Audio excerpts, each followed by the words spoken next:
La stampa lo dipinge come un criminale, ma Sebastiano non era così. Parla un giornale inglese, l'Evening Standard. Matteo, il fratello di Sebastiano Magnanini, 46 anni, nato e cresciuto in questa calle del popoloso sestiere di Cannaregio a Venezia, il suo corpo è stato trovato legato a un carrello della spesa nel Regent Canal a Londra il 24 settembre. Nella capitale inglese Magnanini si era stabilito dopo aver girato il mondo, Colombia, Cambogia, Thailandia. Nessuna certezza sulla sua morte.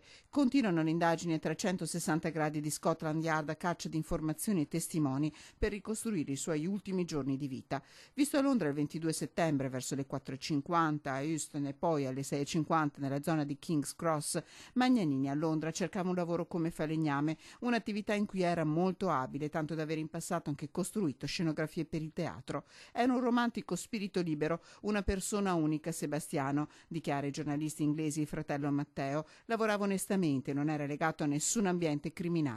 Il suo passato burrascoso, qualche problema con la droga, il clamoroso furto di un tiepolo dalla chiesa della Fava a Venezia nel 1993, Sebastiano Magnanini lo aveva gettato alle spalle. Nessuna pista esclusa dalla polizia londinese. La sua vita in Italia, dichiarato alla Associated Press l'ispettore Rebecca Reeves, sarà inevitabilmente parte delle investigazioni. Per ora non abbiamo però elementi per collegare la sua morte al crimine organizzato.